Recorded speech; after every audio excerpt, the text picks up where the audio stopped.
Ito yung may pinakamurang down payment ngayon, soon to rise in Naik Cavite, tapat po ng Naik Doctors.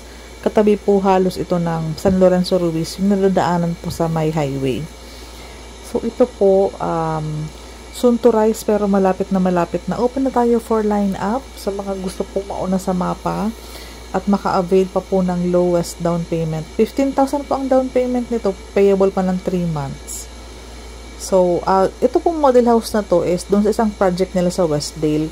Bali, ang yung sa atin po sa Naik ay wala pong tiles. Mas mura po yung Naik, around 1.3 million lang po. So, kung interesado ka sa project na Naik, sa pinakamura nating mga available na townhouse, isa po ito sa pinagkakaguluhan ngayon dahil nga po near highway, pinakamura, 5,000 lang to reserve. Ganito na po kaganda ang marireceive mong bahay. Sa mga naghahanap po ng abot kayang housing ngayon, available na po ito soon. So, ganito po ang marireceive natin upon turnover. Kaya po siya mura, around 1.3 lang, para po mas marami po sa atin ang maka-avail. Mag-iipon na lang tayo ng ating pampa-renovate. Anyways, di ba po, nasa 15,000 lang po ang down payment. 5,000 naman ang reservation. So, 3 months to pay pa yung 15,000. So, napakagaan po. Saan po kayo makakahanap na gantong kagandang bahay?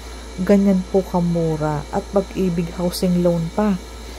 Hindi ko nababanggit kung gaano kaganda ang location. Kapag nag-tripping tayo, makikita po ninyo.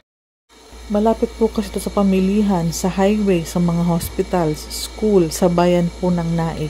Talaga pong napakaganda po ng location ito.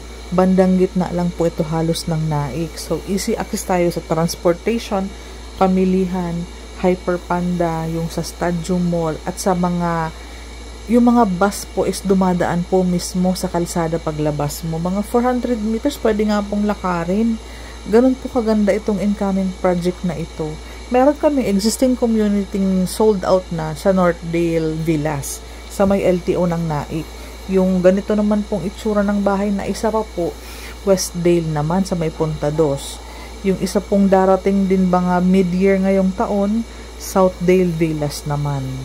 So, yan po ang mga pangalan ng project na ito, Northdale, Southdale, Westdale. Yan po. Affordable housing. So, sa mga ang salary ay pumapasok ng around 23,000, 24,000. Walang problema kung sino man po ang maging co-borrower mo, non-related, okay lang. Kung asawa mo man yan, kinakasama, partner, fiancé, ka-work, kapitbahay, kaibigan, hindi po sila mahigpit sa co-borrower, kaya chance mo na.